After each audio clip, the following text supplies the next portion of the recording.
Magandang hapon po sa lahat ng mga manunood. Welcome pong muli sa aking channel para sa panibagong episode.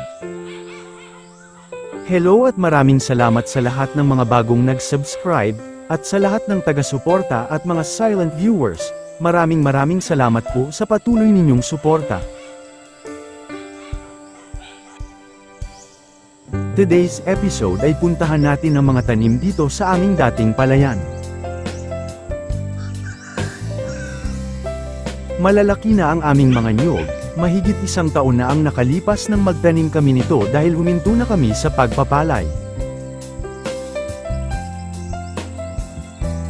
Dahil may spasyo pa sa area ay minabuting magtanim ng mga gulay at prutas.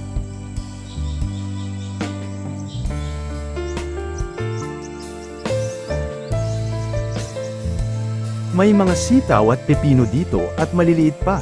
Ito muna ang mga tanim na gulay dahil madali lang alagaan at marami kung magbunga.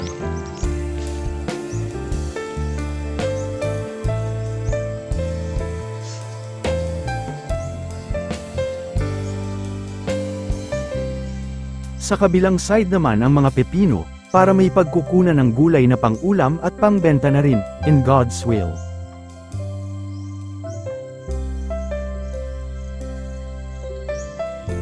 Ito po ang mga sitaw, maliliit pa at nagsisimula ng umakyat ang vine sa trellis na gamit lamang ang mga kawayan.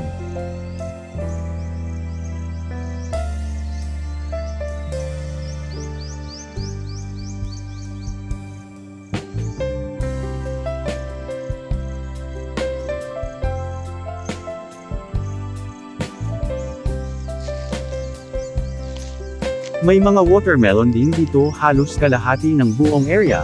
Ang nakikitang area na malinis na at walang mga damo ay may pakwan. Hanggang doon sa unahan, halos isang buwan na nang magsimulang magtanim nito, magsisimulang magbunga at maka-harvest na sa loob ng 3 o 4 na buwan.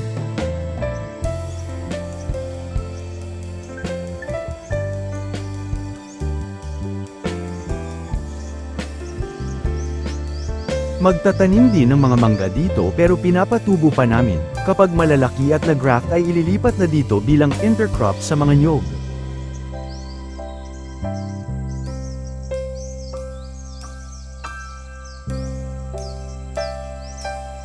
Hindi na po ako makapunta sa unahan dahil ganito din ang makikita mga nyog at pakwan. Maghahanda na rin kasi para magpakain sa mga alagang hayop dahil hapon na.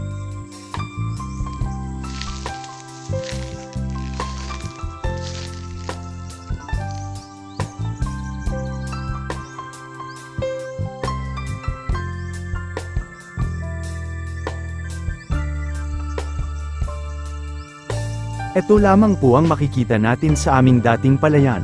Malapit na ang sunset at kailangan pang matapos ang mga gawain.